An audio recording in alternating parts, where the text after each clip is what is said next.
Hi ಎಲ್ಲರೂ ಹೇಗಿದ್ದೀರಾ?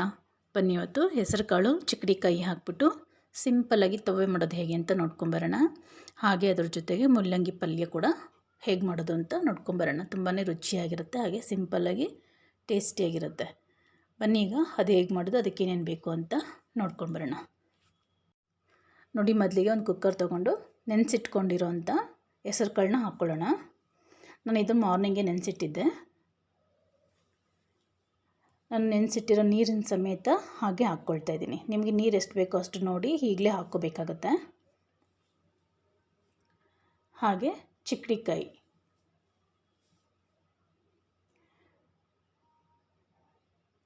ಚಿಕ್ಕಡಿಕಾಯಿನ ಎರಡೆರಡು ಭಾಗ ಮಾಡಿ ಹಾಕ್ಕೊಂಡಿದ್ದೀನಿ ಚಿಕ್ಕದಾಗಿ.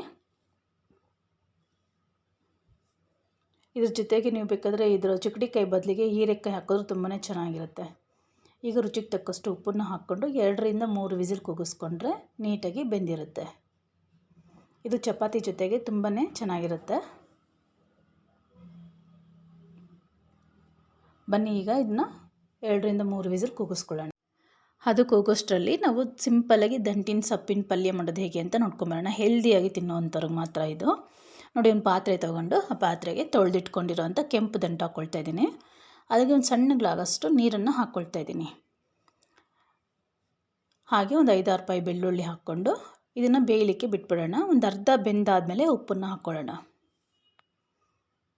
ನೋಡಿ, ಈಗ ಒಂದು ಅರ್ಧ ಬೆಂದಿದೆ. ಈಗ ಒಂದು ಉಪ್ಪು ಹಾಕ್ಕೊಂಡು ನೀಟಾಗಿ ಒಂದು ಪಿಂಚ್ ಆಗೋಷ್ಟು ಸಾಂಬಾರು ಪೌಡ್ರ್ ಹಾಕ್ಕೊಳ್ಳೋಣ. ಖಾರಕ್ಕೋಸ್ಕರ ಅಷ್ಟಾದರೆ ಸಾಕಾಗುತ್ತೆ.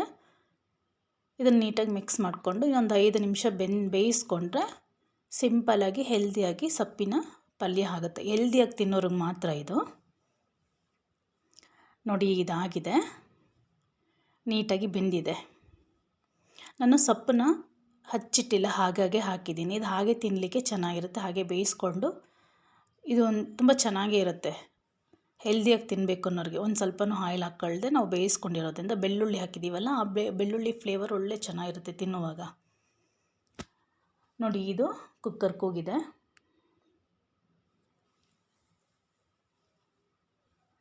ಇದನ್ನು ನೀಟಾಗಿ ಒಂದು 2 ನಿಮಿಷ ಚೆನ್ನಾಗಿ ಸ್ಮ್ಯಾಶ್ ಮಾಡ್ಕೊಳ್ಳೋಣ. ನಾನು 2 ವಿಸಿಲ್ ಕೂಗಿಸ್ಕೊಂಡಿದ್ದೆ. 3 ವಿಸಿಲ್ ಕೂಗಿಸ್ಕೊಂಡ್ರೆ ತುಂಬಾ ಮೆತ್ತಗಾಗ್ಬಿಡುತ್ತೆ. ಹಾಗಾಗಿ ನಾನು 2 ವಿಸಿಲ್ ಕೂಗಿಸ್ಕೊಂಡು ಈ ರೀತಿ ನೀಟಾಗಿ ಸ್ಮ್ಯಾಶ್ ಮಾಡಿಕೊಂಡು ಇದಕ್ಕೊಂದು ಸಿಂಪಲ್ಲಾಗಿ ಒಗ್ಗರಣೆ ಕೊಟ್ಕೊಳ್ಳೋಣ. ಚಪಾತಿ ಜೊತೆ ತಿನ್ನಲಿಕ್ಕೆ ಸ್ವಲ್ಪ ಲಿಕ್ವಿಡ್ ಆಗಿದ್ರೇ ಚೆನ್ನಾಗಿರುತ್ತೆ. ತುಂಬ ಡ್ರೈ ಆದರೂ ಚೆನ್ನಾಗಿರೋದಿಲ್ಲ. ಬನ್ನಿ, ಸಿಂಪಲ್ಲಾಗಿ ಒಂದು ಒಗ್ಗರಣೆ ಮಾಡ್ಕೊಳ್ಳೋಣ. ಒಗ್ಗರಣೆಗೆ 1 ಸ್ಪೂನ್ ಆಗೋಷ್ಟು ತುಪ್ಪ ಹಾಕ್ಕೊಳ್ತಾ ಇದ್ದೀನಿ. ಹೆಲ್ದಿಯಾಗಿ ಮಾಡೋದ್ರಿಂದ ನಾನು ಇಲ್ಲಿ ತುಪ್ಪನ ಯೂಸ್ ಮಾಡ್ತಾಯಿದ್ದೀನಿ. ನೀವು ಬೇಕಾದ್ರೆ ಆಯಿಲ್ ಕೂಡ ಹಾಕ್ಕೋಬೋದು. ತುಪ್ಪ ಕಾದ ನಂತರ ಸಾಸಿವೆ ಮತ್ತು ಜೀರಿಗೆ ಹಾಕ್ಕೊಳ್ಳೋಣ. ಸಾಸಿವೆ ಮತ್ತು ಜೀರಿಗೆ ಸಿಡಿದ ನಂತರ ಕರಿಬೇವು ಹಾಕ್ಕೊಂಡು ಸಣ್ಣದಾಗಿ ಕಟ್ ಮಾಡಿರೋಂಥ ಈರುಳ್ಳಿ ಮತ್ತು 2 ಹಸಿಮೆಣಸಿನ್ಕಾಯಿನ ಹಾಕ್ಕೊಳ್ತಾ ಇದ್ದೀನಿ. ಇದನ್ನು ನೀಟಾಗಿ ಚೆನ್ನಾಗಿ ಫ್ರೈ ಮಾಡ್ಕೋಬೇಕಾಗತ್ತೆ. ಗೋಲ್ಡನ್ ಬ್ರೌನ್ ಬರೋವರೆಗೂ ಫ್ರೈ ಮಾಡ್ಕೋಬೇಕಾಗತ್ತೆ.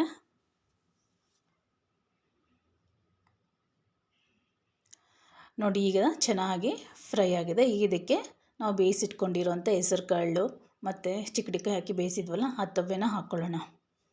ಹಾಕ್ಕೊಂಡು ಒಂದು 2ರಿಂದ 3 ನಿಮಿಷ ನೀಟಾಗಿ ಕುದಿಸ್ಕೊಂಡ್ರೆ ನೀಟಾಗಿ ಮಿಕ್ಸ್ ಮಾಡಿಕೊಂಡು ನಮಗೆ ಹೆಸರುಕಾಳು ತವೆ ರೆಡಿ ಆಗುತ್ತೆ.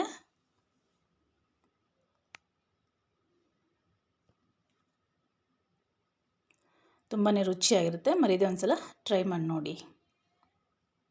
ಸಿಂಪಲ್ಲಾಗಿ ಆಗುತ್ತೆ. ಇದಕ್ಕೆ ನಾವು ಎಣ್ಣೆ ತುಂಬ ಏನು ಬಳಸಿಲ್ವಲ್ಲ, 1 ಸ್ಪೂನ್ ಅಷ್ಟು ತುಪ್ಪ ಅಷ್ಟೇ ಬಳಸಿದ್ದೀವಿ.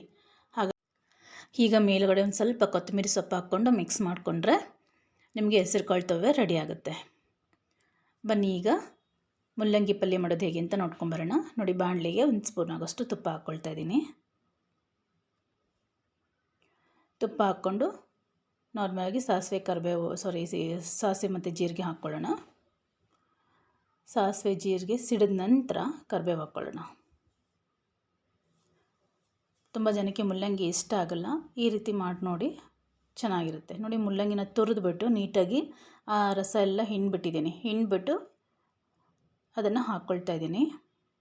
ನೋಡಿ, ಆ ನೀರೆಲ್ಲ ಈ ರೀತಿ ಹಿಂಡ್ಕೋಬೇಕಾಗತ್ತೆ. ಇದು ತುಂಬ ಬೇಗನೆ ಆಗಿಬಿಡುತ್ತೆ. ಇಷ್ಟು ನೀರು ಬಂತು. ಸಣ್ಣದು 2 ಮುಲ್ಲಂಗಿ ತೊಗೊಂಡಿದ್ದೆ ನಾನು. ನೀರು ಹಿಂಡೋದ್ರಿಂದ ಅದರ ಸ್ಮೆಲ್ ತುಂಬ ಬರೋದಿಲ್ಲ, ಹಾಗಾಗಿ ನೀರೆಲ್ಲ ಹಿಂಡ್ಬಿಟ್ಟು ಹಾಕ್ಕೋಬೇಕಾಗುತ್ತೆ. ಒಂದು 3-4 ನಿಮಿಷ ಈ ರೀತಿ ನೀಟಾಗಿ ಫ್ರೈ ಮಾಡ್ಕೋಬೇಕಾಗುತ್ತೆ. ನಿಮಗೆ ಗೊತ್ತಾಗುತ್ತೆ, ಕಲರ್ ಚೇಂಜ್ ಆಗ್ತಾ ಬರುತ್ತೆ.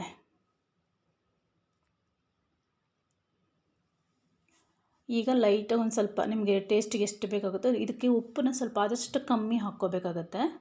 ಹಾಕ್ಕೊಂಡು ಚೆನ್ನಾಗಿ ಫ್ರೈ ಮಾಡ್ಕೊಳ್ಳೋಣ. ನೋಡಿ, ಇದು ಆಲ್ಮೋಸ್ಟ್ ಆಗಿದೆ. ಈಗ ಕಲರ್ ಪೂರ್ತಿ ಚೇಂಜ್ ಆಗಿದೆ ನೋಡಿ, ಇದಾಗಿದೆ. ಇದಕ್ಕೆ ನಾವು ತುರಿದಿಟ್ಕೊಂಡಿರೋಂಥ ತೆಂಗಿನಕಾಯಿ ತುರಿ ಹಾಕ್ಕೊಳ್ಳೋಣ. ಹಾಗೆ ಕಡಲೆಬೀಜ ಹುರಿದುಬಿಟ್ಟು ಒಟ್ಟು ತೆಗೆದಿಟ್ಕೊಂಡಿರೋಂಥ ಕಡಲೆಬೀಜನ ಹಾಕ್ಕೊಂಡು ಒಂದು 2 ನಿಮಿಷ ಹಾಗೆ ಫ್ರೈ ಮಾಡಿಕೊಂಡ್ರೆ, ಹಾಗೆ ಸ್ವಲ್ಪ ಕೊತ್ತಂಬರಿ ಸೊಪ್ಪು ಸಹ ಹಾಕ್ಕೋಬೇಕಾಗತ್ತೆ. ಕೊತ್ತಂಬರಿ ಸೊಪ್ಪು ಹಾಕ್ಕೊಂಡು ಫ್ರೈ ಮಾಡಿಕೊಂಡ್ರೆ ರುಚಿಯಾಗಿರುವಂಥ ಮುಲ್ಲಂಗಿ ಪಲ್ಯ ರೆಡಿ ಆಗುತ್ತೆ. ಮರಿದೆ ಒಂದು ಸಲ ಟ್ರೈ ಮಾಡಿ, ಹೇಗಿದೆ ಅಂತ ಮರಿದೆ ಕಮೆಂಟ್ ಮಾಡಿ. ಹಾಗೆ ಇನ್ನೂ ಯಾರೆಲ್ಲ ನನ್ನ ಚಾನಲ್ ಸಬ್ಸ್ಕ್ರೈಬ್ ಮಾಡ್ಕೊಂಡಿಲ್ಲ, ದಯವಿಟ್ಟು ಸಬ್ಸ್ಕ್ರೈಬ್ ಮಾಡ್ಕೊಳ್ಳಿ. ವಿಡಿಯೋ ಪೂರ್ತಿ ನೋಡಿ. ನಿಮಗೆ ಇಷ್ಟ ಆದರೆ ಮಾತ್ರ ಒಂದು ಲೈಕ್ ಕೊಡೋದನ್ನು ಖಂಡಿತ ಮರಿಬೇಡಿ. Thank you. ಬಾಯ್.